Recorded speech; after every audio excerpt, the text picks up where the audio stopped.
essa parte que você pediu pra cortar vai pra edição, você falando: corta Tudo essa bem. parte".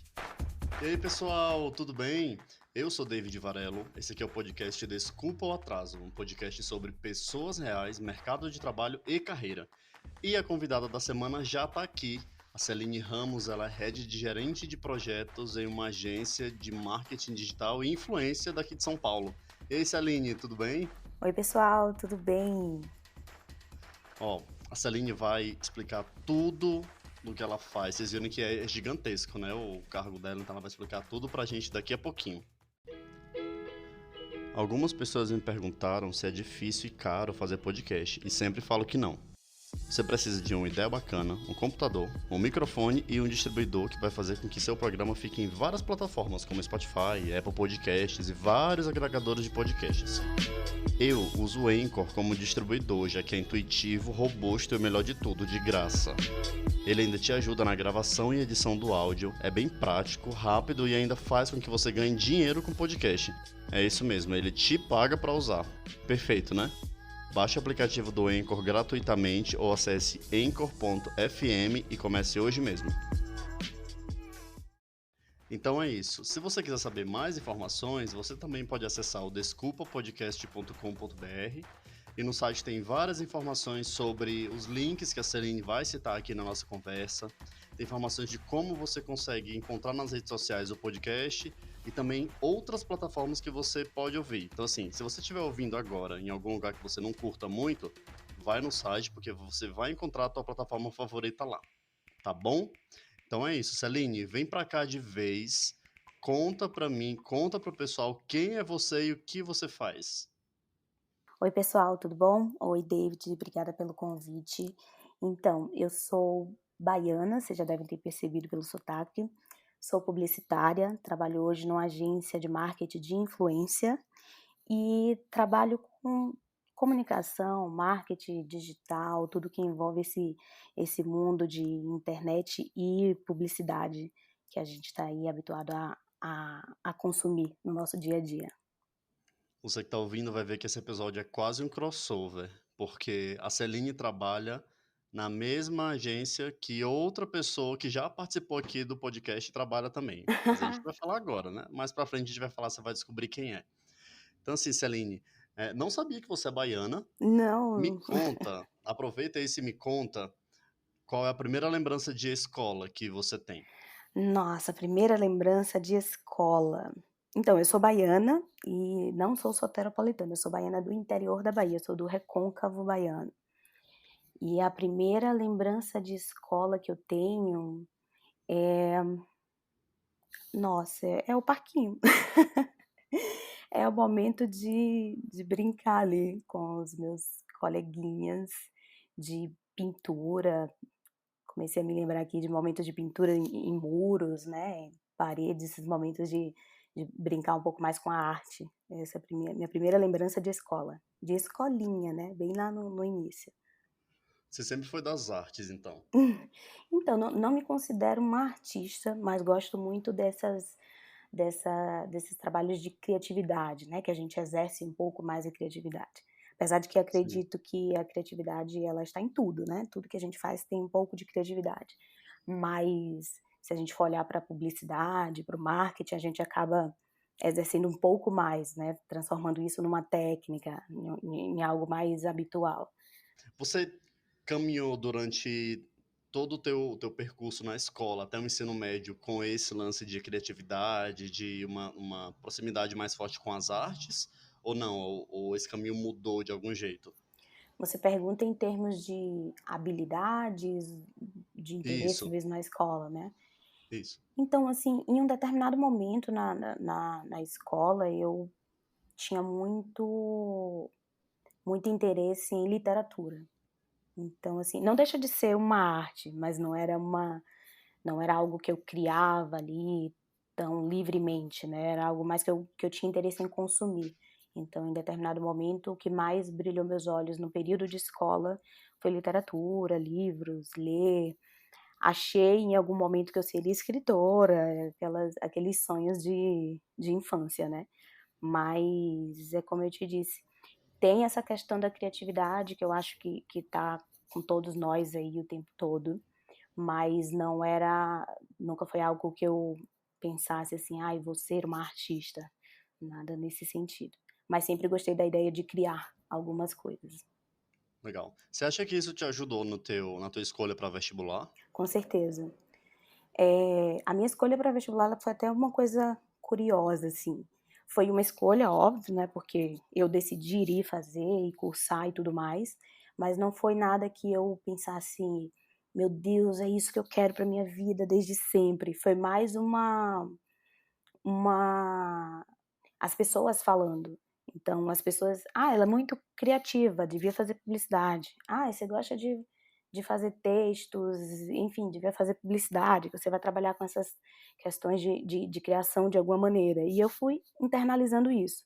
Não me arrependo em nenhum momento, é uma profissão que hoje eu amo, mas não foi aquela escolha romântica, sabe. "Ai, é isso que eu Uhum. quero pra minha vida", e tudo mais. Inclusive quando eu entrei na faculdade, quando eu decidi fazer publicidade, no na minha mente eu iria trabalhar com produção de eventos, muito mais do que com criação publicitária de alguma maneira. E aí durante a faculdade tudo muda, né. Cada semestre a Pois gente é, pensa uma coisa diferente. sim. É isso que eu ia te perguntar, qual era a tua expectativa antes de você entrar na faculdade e o que que você vivenciou no teu primeiro dia? Você lembra do teu primeiro dia? Lembro do meu primeiro dia. Então, a minha expectativa de antes é essa que eu te falei, eu achei que eu iria trabalhar com produção de eventos, eu não sei em que momento eu fiz esse link de publicidade com produção de eventos, porque existe o curso eventos, né, mas enfim, eu criei essa expectativa, mas no meu primeiro dia de faculdade, na verdade, é aquele dia que você não tem uma aula, né, você já não começa aprendendo uma coisa, colocando a mão na massa, mas você tem aquela entrada nesse universo, né. Então tem aquelas aulas inaugurais com professores que nem vão te ensinar ali no momento, mas estão ali fazendo aquela aula show de alguma forma. E nesse primeiro dia eu não tive nenhum pensamento que mudasse a minha expectativa, da inscrição no vestibular para o curso. Mas eu me lembro que eu fiquei muito fascinada já nesse primeiro dia, pensando que eu estava ali no naquele ambiente mágico da publicidade, que tudo ia acontecer e a gente vai criar muita coisa aqui, vai ser incrível. Eu me lembro que eu fiquei bastante fascinada, assisti uma aula show de uma professora que veio a ser minha professora uns 2 semestres depois, e eu fiquei assim: "Nossa, é isso aqui, eu tô no lugar certo". Se antes eu não tinha aquela certeza, mas fui lá, topei, aqui agora eu já entendi que esse aqui é meu lugar mesmo. Massa. Como que foi o teu caminhar na faculdade depois desse segundo, terceiro semestre? Você ficou sempre com essa expectativa muito grande de que o curso era realmente aquilo que você queria, você ia se empolgando a cada cadeira, como que foi isso pra você? Sim, o meu caminhar na faculdade foi nesse sentido, assim, em nenhum momento eu me decepcionei. Óbvio que não era um mundo de Alice, eu via que a gente tinha muitas dificuldades na profissão, como todas as profissões têm, mas em nenhum momento eu questionei, duvidei ou me arrependi de ter entrado no curso de publicidade, mas ao longo da faculdade, assim, eu mudei de ideias dentro da própria publicidade, né. Então, como eu te falei, eu entrei pensando que eu iria trabalhar com produção de eventos, acho que no primeiro semestre, quando terminou o primeiro semestre, eu já queria mesmo era ser redatora publicitária. Aí no próximo semestre eu já estava apaixonada por planejamento, e aí foi. Cada descoberta que eu tinha, eu me apaixonava um pouco mais sobre o universo. E como foi que o marketing digital entrou na tua vida? Como foi que ele chegou na tua vida? O marketing digital, ele chegou assim, ele se profissionalizou, né, mas assim, eu na época que eu entrei na faculdade, a gente estava bem nesse processo de iniciar redes sociais, né, já tinha na época Orkut, MSN era o que mais bombava, eu me lembro que na minha época o sucesso mesmo era ter blogs, eu tinha blog, as pessoas tinham blog, a gente ficava ali compartilhando essa informação, mas enquanto eu estava ali no meio do curso, isso ainda não era uma profissão como a gente tem hoje, né, ainda não era um universo super visto pela publicidade. Ele estava iniciando ali os sites, as coisas de como iria acontecer. Isso aconteceu para mim muito natural. Foi um tema que eu sempre gostei, assim, pela novidade, então eu usava no meu dia a dia, eu tinha um blog, fazia minhas criações que nem eram com foco em publicidade, eram meus textos e tudo mais, e aquilo se tornou não um sucesso, mas uma referência para algumas pessoas que me conheciam. Então, assim, o meu primeiro contato mesmo com o trabalho digital veio de uma professora que sabia que eu tinha habilidade com texto e tinha habilidade com a internet, então me convocou para fazer o primeiro trabalho pensando no site, blog que ela tinha, olha, com esse olhar de publicidade. Então esse foi o meu primeiro trabalho, assim, olhando para trás eu consigo identificar, e depois as coisas aconteceram naturalmente. Eu fui me envolvendo cada vez mais, trabalhando em área de marketing, no setor de marketing digital. E isso foi fluindo. Acabou que em nenhum momento eu fui para nenhuma outra área da publicidade, fora do marketing digital. Você lembra como foi a tua primeira experiência de trabalho enquanto você estava na faculdade? Estágio, né? Eu acho. Estágio, eu até estagiei muito pouco, quando eu estava na faculdade, mas eu fiz um estágio eu acabei de dizer que eu não tive experiência nenhuma fora do marketing, mas o meu estágio não foi no marketing digital. Aqui que a gente vai mesmo identificando a memória da pessoa. O meu primeiro estágio dentro da faculdade foi com produção audiovisual. Eu fazia produção em um programa da TV universitária. Da Federal da Bahia, né? Não, eu não fiz federal, eu fiz a Unifax, a Universidade de Salvador. Ah, sim, tá. E a Unifax tinha uma TV universitária, fazia parte da TV universitária, que passava num canal mesmo de televisão. E aí a gente fazia a produção de alguns programas. Aí eu fiz esse estágio, que foi muito engraçado, porque eu me inscrevi nesse estágio para ser redatora. Só que eu fiz as entrevistas, os testes, e eles identificaram em mim um perfil de produtora. E eu fui estagiar como produtora, mas o meu interesse era ser redatora. Acho que tudo isso mostra um pouco o quanto eu era um pouco perdida também, né, no que eu queria fazer dentro de todo o universo da publicidade. Eu mirei uma coisa, acertei outra. Mas É. esse foi o meu primeiro estágio dentro da área de publicidade. Depois desse estágio, eu já engatei numa agência, não era uma agência experimental da universidade, mas foi uma agência que eu criei com colegas da faculdade, com mais 4 colegas, e era uma agência de marketing de guerrilha que na época estava despontando. Aí depois desse estágio eu já comecei a trabalhar nessa agência, que assim, você vê a falta de noção da pessoa inexperiente de mercado, né. Eu não era nem formada e já tive a pretensão de criar uma agência de marketing de guerrilha, que era uma coisa que estava super começando na época. Mas sim, foi uma experiência super incrível, a gente chegou a fazer vários trabalhos bacanas em Salvador, de flash mob, né, que na época estava super sucesso, nos shoppings, a gente fazia várias ações, era assim, bem bacana. Mas acabou não dando certo e eu digo isso muito pela falta de experiência mesmo, né. A gente na faculdade que eu fiz, pelo menos, a gente tinha muita noção técnica. Então, a gente aprendia muito como fazer um vídeo, como lidar com áudio, com edição, com editoração, com criação de texto e tudo mais, mensagem subliminar, tudo isso, mas a gente não tinha noção de administrar uma agência. Então, tudo acabou acontecendo como uma grande brincadeira de colegas, mas foi incrível. Massa. É legal que isso das faculdades é uma coisa que não é só na nossa área da publicidade, né? Porque isso acontece muito frequentemente em outras áreas. Exato. E eu brinco com. Eu já falei, acho que uns 2 ou 3 episódios que a gente sente falta, depois que a gente sai da faculdade, né? Sente falta de ter aprendido umas coisas na faculdade que são Exato. hoje essenciais pra gente. Então, por exemplo, Quando eu fui para minha primeira agência, eu não sabia atender telefone, eu não sabia enviar um e-mail do jeito certo e ser cordial direitinho, sabe, porque é coisa que a gente faz no dia a dia, mas a faculdade não ensina a gente só Exato, vai aprender isso lá na marra mesmo e tal. exatamente. Isso é uma coisa que, como você falou, depois que a gente vai prestar atenção, que a gente não tem essa noção.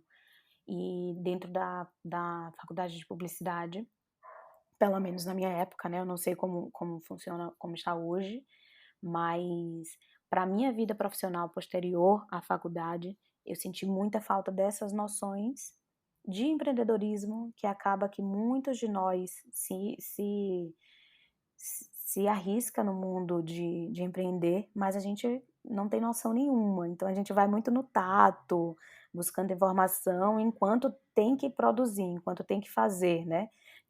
Enquanto a gente está na faculdade, que é o período de aprender, a gente acaba não tendo contato com essas informações. Isso seria incrível, faria diferença, eu acho que para a vida de muita gente que está se formando aí, né. Sim, sem dúvida. Quais foram as tuas outras experiências depois que você terminou a faculdade? Depois que eu terminei a faculdade, eu fui trabalhar no marketing de uma rede de lojas de roupas, e aí eu trabalhava dentro do marketing voltado para o marketing digital. E aí, como eu te falei, né, nessa época o foco mesmo era blog, tá nas redes sociais básicas que era o Orkut, estava iniciando o Facebook, ainda tinha muito esse mundo do blog. E aí eu acabava fazendo ações, se eu olhar para trás agora que eu estou pensando nisso, naquela época eu já comecei a fazer ações com influenciadores, não existia nem essa nomenclatura ainda, né. Hum, a gente estava iniciando o mundo de internet. Mas no início do Twitter, a gente fazia muitas ações na rede de lojas, com sorteios no Twitter, sorteio de roupa, descontos. A loja tinha um salão também que era dela, um salão de cabeleireiro, então eu acabava sorteando para pessoas que movimentavam muito o Twitter ali naquela época, sorteando escova, pintar o cabelo, algumas coisas assim. Então essa foi a minha primeira experiência depois de formada, minha experiência sem ser estagiária, já como contratada mesmo, uma profissional, então já com aquele peso, né, de que tipo, agora você não tem licença para errar, você já é uma profissional, e recém-formada a gente não sabe nada ainda, a gente segue sendo estudante, né, a gente, quer dizer, sabe, mas não tem a questão da experiência, né, que faz toda a diferença para qualquer profissional. E é isso, eu trabalhei no marketing dessa rede de lojas, depois eu trabalhei no marketing de uma outra rede de lojas, eu saí dessa para uma outra rede de lojas, daí eu pulei para marketing digital de uma assessoria de imprensa.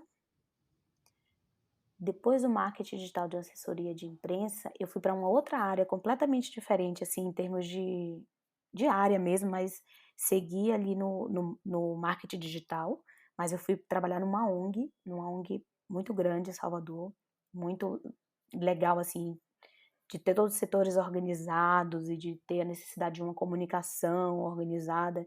Então eu trabalhava o marketing digital dessa ONG, e aí foi um outro mundo, assim. Você sai de uma rede de lojas, varejo, para uma ONG. Assim, foi uma virada de chave, fenomenal, mas foi uma experiência incrível, inclusive o período que eu passei nessa ONG, eu não só trabalhei a comunicação da ONG, mas como eu tive a oportunidade de ensinar também, então eu fiz vários cursos, tanto para jovens quanto para professores, sobre marketing digital, sobre rede social. Obviamente que isso eu já tinha alguns anos de formada, então já tinha uma experiência maior, mas eu trabalhei, aí depois eu saí da ONG para focar no meu próprio negócio, que junto com o meu irmão, ele é designer e eu sou publicitária, a gente acaba sendo complementar ali no trabalho, trabalhamos muito em parceria, muitas vezes. E aí a gente focou muito na nossa marca, a gente criou um grupo criativo, na verdade seria um guarda-chuva para freelancers, então a ideia é ter freelancers cadastrados, né, como fornecedores, e aí a gente vai fazendo gerenciamento de jobs para os freelancers, né, que chegam. Até hoje a nossa marca funciona, óbvio que não é mais a primeira nossa prioridade de trabalho, mas sempre surge uma coisa ou outra e a gente vai ali lidando paralelo aos demais projetos que a gente toca. Nossa, David, quanta eu coisa, eu tô falei aqui, quanta eu não, eu tô coisa. aqui, eu falei tanto agora, eu falei assim: "Gente, cancela esse podcast, Não, não tô é um papo atentíssimo isso aqui. aqui". Tô Não, na atentíssimo aqui. edição você pode ir, ó, dar um corte, você fala alguma coisa no meio, parece Não, que eu não essa falei tudo parte que isso. você pediu pra cortar vai pra edição, você falando: "Corta essa parte, corta essa parte". Porque não, Tudo sério, porque bem. vale muito a pena a gente revisitar um pouco o nosso passado, porque foi como você falou algumas vezes, né, a gente acaba lembrando umas coisas que a gente nem Exato. nem estava tão fresca assim na nossa mente, né. Não presta atenção, né. É, porque também é uma correria muito grande no dia a dia, a gente acaba fazendo o que é o básico e lembrando do que é o básico e até esquecendo um pouco da nossa história, né, o que é super importante para estar onde a gente está hoje. E é justamente sobre isso que eu queria falar contigo agora. O que que você faz hoje? Aí depois eu faço a outra pergunta, mas o que que você faz hoje? Hoje eu sou head de gerente e gerente de projetos na Mosaico, que é uma agência de marketing de influência. Então, o que é que eu faço no meu dia a dia? Eu coordeno esse time de gerentes e aí eu coordeno também o time criativo. Todos que estão ali na agência trabalhando comigo, eu acabo fazendo essa coordenação de times, né, de pauta, de horário, chega um novo job, entender quem vai trabalhar, onde, quantas horas, o que é que a gente vai fazer. Então, toda essa organização institucional para que a agência funcione. E, paralelo a isso, eu atendo clientes também.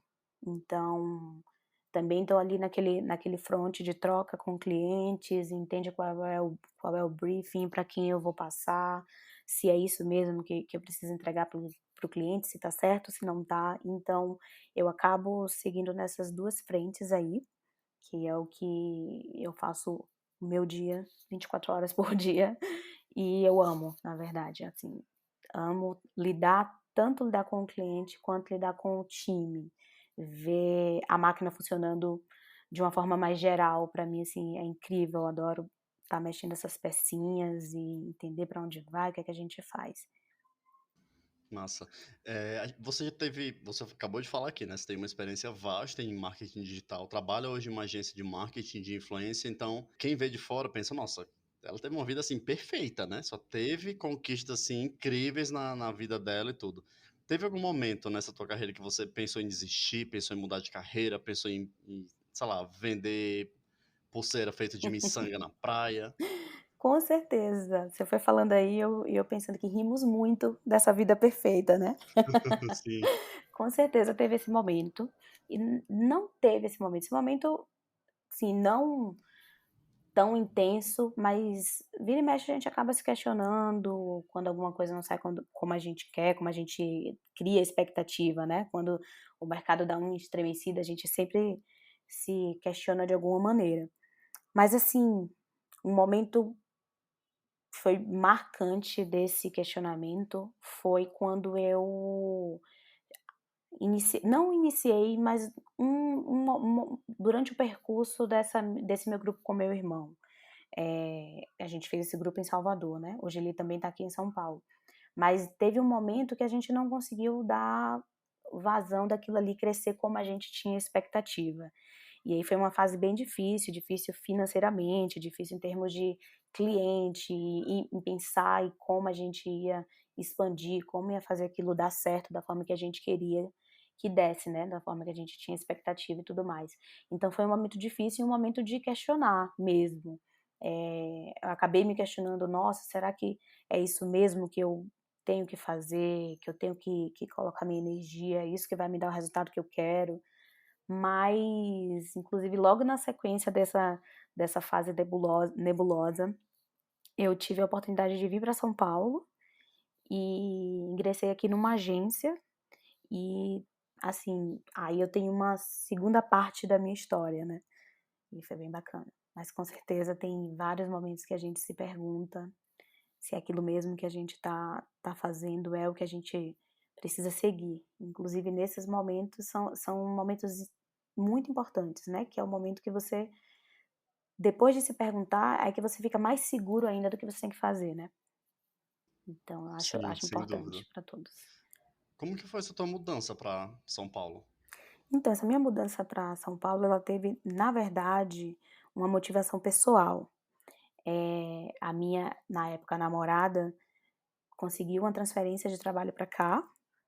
E aí a gente passou um tempo, namorando à distância, mas aí chega um momento que não dá, né, pra sustentar um relacionamento à distância, ainda mais São Paulo, Salvador, que não é um relacionamento, não é uma distância que você pega um carro e vai.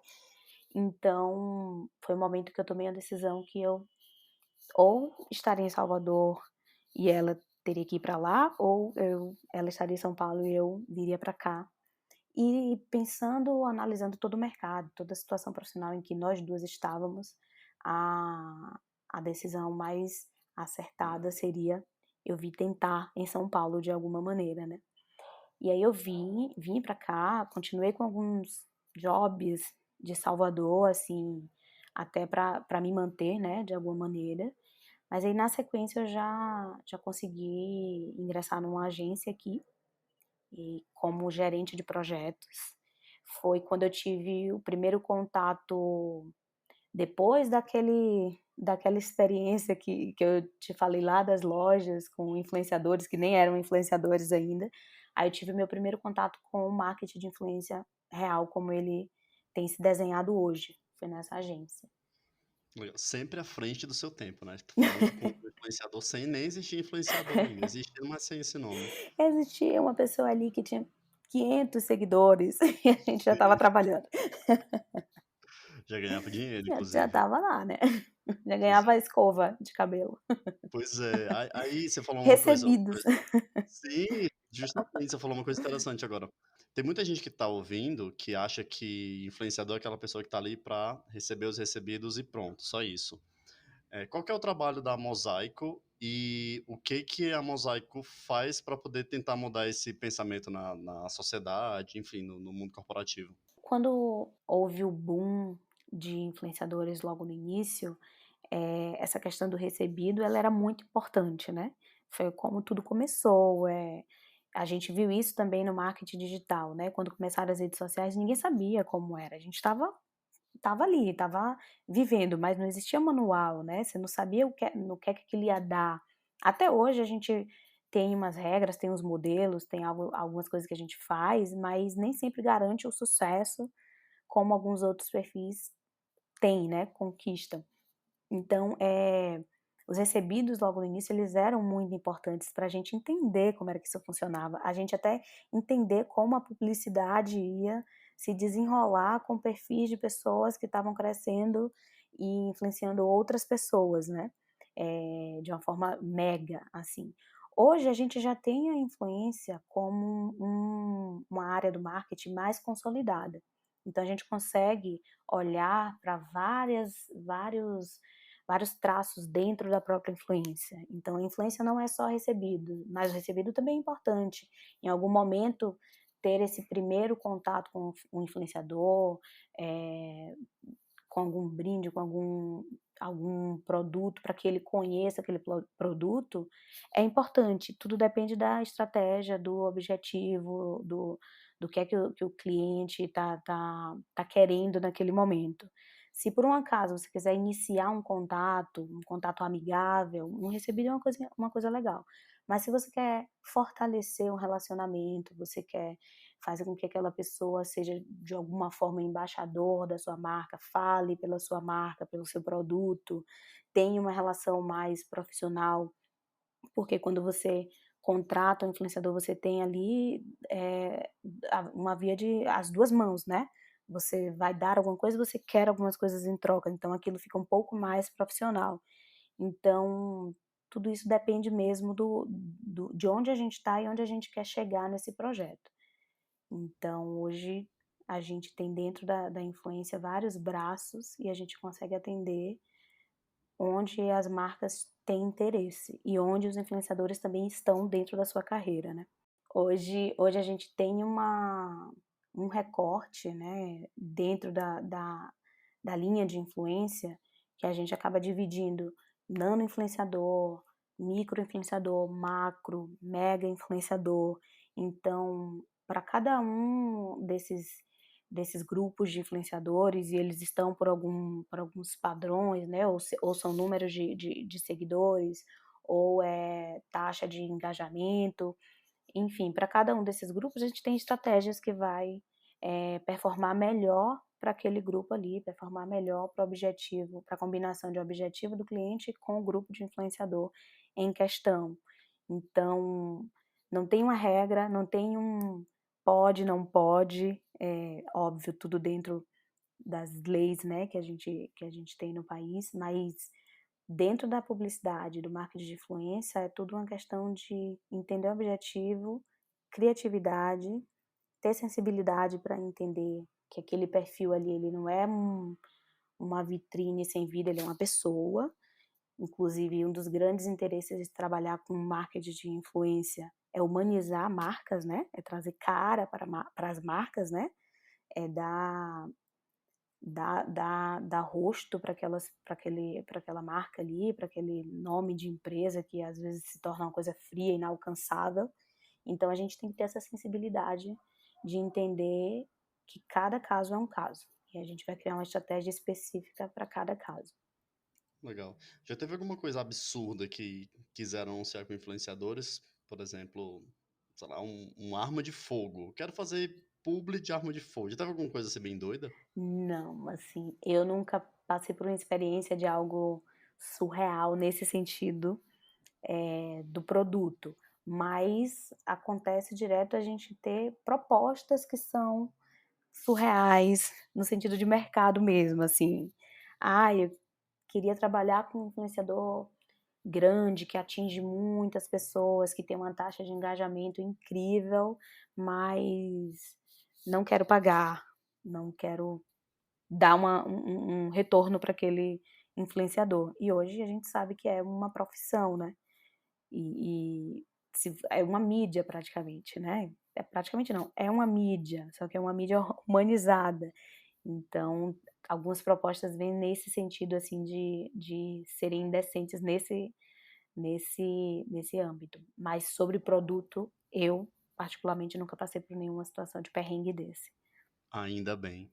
Espero que não Ainda bem, passe. né? Pois é. Então, assim, você me falou antes da gente começar o episódio que você separou uma dica pro pessoal, né? Então, conta pra mim o que que você separou. Então, separei uma dica de uma ferramenta para quem está trabalhando com marketing de influência ou tem interesse de trabalhar, ou quem é que é a marca, né, que está do outro lado e também tem o interesse de entender um pouco mais sobre essas performances, que é um site chamado Social Blade, que ele capta a taxa de engajamento dos perfis profissionais. Então, você pode colocar lá o link, ele vai te dizer a taxa de engajamento e algumas outras informações de ranqueamento daquele perfil. Isso é muito importante para a gente entender expectativa que a gente pode ter com aquele perfil específico, né? Porque às vezes um perfil, como eu disse antes, tudo vai depender da estratégia, mas às vezes um perfil ele tem um grande número de seguidor, mas esses seguidores dele não engajam. E hoje a gente quer falar para uma quantidade grande de pessoas, a gente quer, mas a gente quer que essas pessoas interajam com a nossa comunicação, né? Interaja com o produto que a gente está ali passando, com a marca que a gente quer anunciar de alguma maneira. Então a taxa de engajamento ela é importante nesse momento aí quando você estiver decidindo com qual influenciador trabalhar. E hoje isso se transformou numa coisa tão complexa, porque eu tô dando aqui essa dica do Social Blade, mas não é só isso, né? Obviamente você tem que fazer várias outras análises daquele perfil. Então não é só a taxa de engajamento, o número de seguidor. Você vai ter que fazer, cruzar dados e ter uma sensibilidade sobre diversas questões, né. Então tem o objetivo do cliente naquele trabalho, você tem que entender aquele objetivo, você vai traçar a estratégia, depois você vai identificar se aquele perfil casa com tudo isso. E isso não é uma coisa simples, porque a gente está falando de pessoas. Então você não vai conseguir voltar a vida daquele influenciador por completo para saber se ele está 100% confite com aquela marca, né. Mas você vai ter que analisar isso, você vai ter que olhar o que ele está comunicando, que forma ele comunica, se isso tem a ver com a marca que você está em questão ou não. Então, assim, não é uma questão de números. No início, era só números, né, no início era só o número de seguidores e o número de likes que tinha em uma determinada foto, em um determinado vídeo, e hoje isso se tornou uma coisa muito mais complexa, é uma máquina muito mais complexa. Então, a dica dessa ferramenta é para ajudar nesse processo, né. Perfeito. E você falou agora muito de perfis e tal.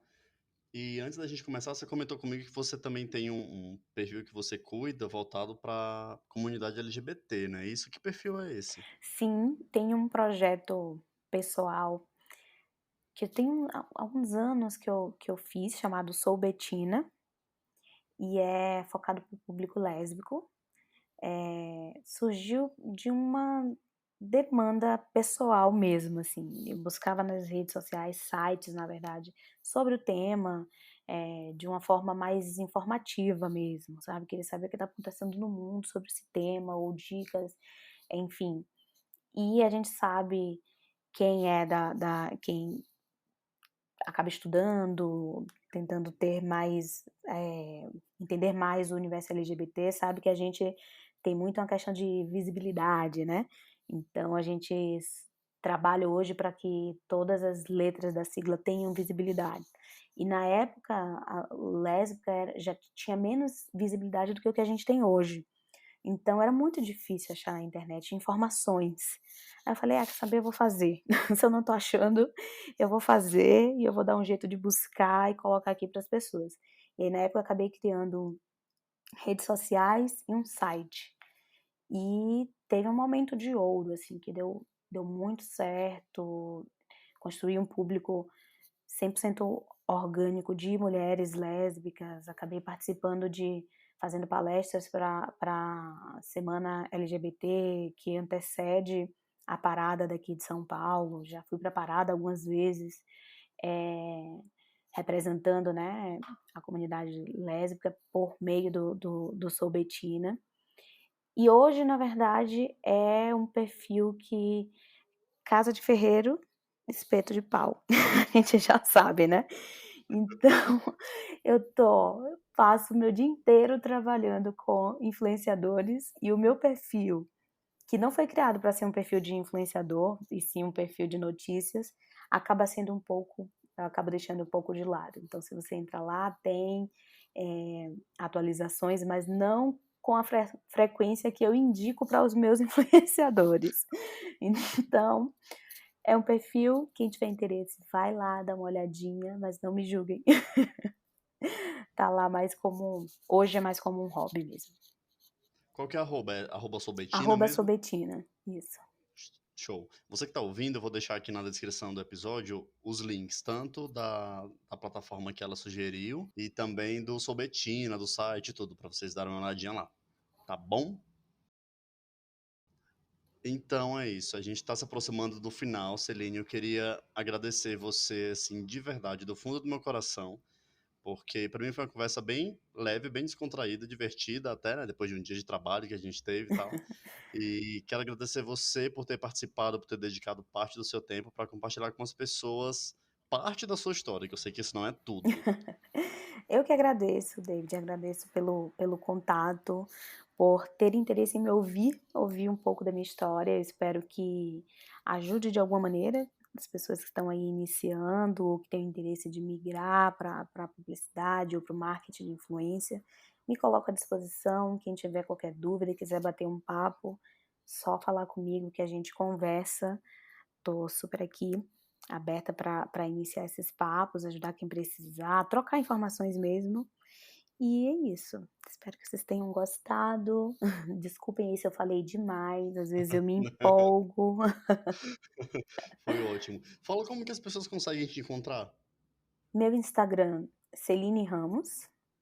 No LinkedIn, pode procurar Celine Ramos também, que eu estou lá, já vinculada a Mosaico, aí já consegue dar essa diferenciada.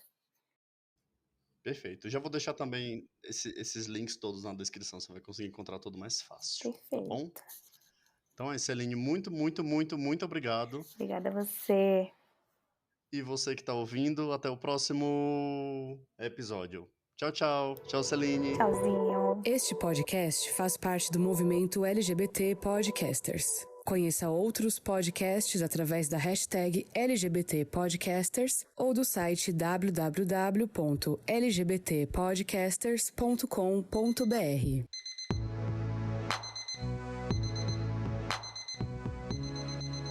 Podcast Desculpa o Atraso. Desculpa o Atraso.